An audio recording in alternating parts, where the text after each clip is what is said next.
Hello friend and welcome my channel. আজ আমি আপনাদের কাছে নিয়েছি গ্রিন স্যালাড স্মুদি। চলুন তাহলে দেখে ফেলা যাক আমি কিভাবে তৈরি করি এই গ্রিন স্যালাড স্মুদি।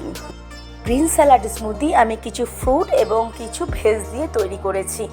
আপনারাও কিন্তু প্রত্যেকে এগুলো বানিয়ে ফেলতে পারেন এবং এটা যদি সকালের ব্রেকফাস্টে খাওয়া যায় তাহলে তো সারাদিনটা জমেই গেছে এবং এটা কিন্তু আমাদের একদম ডিটক্সিনে সাহায্য করে। তাহলে সকালে ব্রেকফাস্টে আমরা এই গ্রিন স্যালাড স্মুদি খেতেই পারি। চলুন এবার বানিয়ে ফেলি green salad smoothie. Green salad smoothie বানানোর জন্য আমি নিয়েছি সজনে পাতা, নিয়েছি একটা শসা স্লাইড করে কেটে, নিয়েছি দুটো কলা, নিয়েছি খেজুর, নিয়েছি পামকিন সিড আর নিয়েছি কাজু বাদাম। আমি দুটো কলা, আমি কাঁঠালি কলা নিয়েছি, আপনারা ইচ্ছে করলে অন্য কলাও নিতে পারেন। এবার আমি একটা মিক্সিং জারে দিয়ে দিলাম এই সমস্ত উপকরণগুলো, দিয়ে দিলাম সজনে পাতা, দিয়ে দিলাম শসা, দিয়ে দিলাম কলা, দিয়ে দিলাম খেজুর, এবার দিয়ে দিলাম পামকিন সিড আর দিয়ে দেবো কাজু। আর কিছু আমি রেখে দিয়েছি যেগুলোকে আমি ডেকোরেট করার জন্য।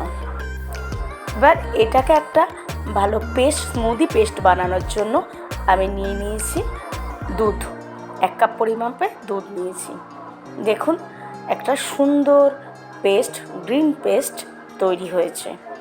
এবার এটা আমি একটা বাউলের মধ্যে সাজিয়ে নিচ্ছি।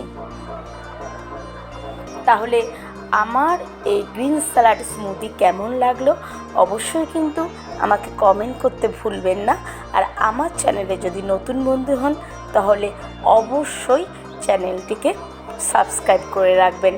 চলুন এবার আমি এটাকে একটু গুছিয়ে ফেলি। এর মধ্যে দিয়ে দিলাম শসার টুকরোগুলো,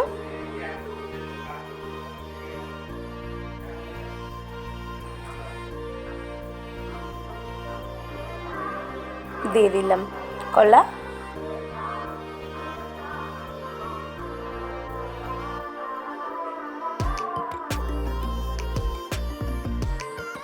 দিয়ে দিলাম কেটে রাখা খেজুরের অংশ, অর্থাৎ আমি এটাকে সিড বের করে রেখেছিলাম, সিডলেস খেজুর দিয়ে দিয়েছি, পামকিন সিড, আর আমি দিয়ে দেবো একটা স্পেশাল জিনিস, আমি দিয়ে দিলাম একটু চিয়া সিড।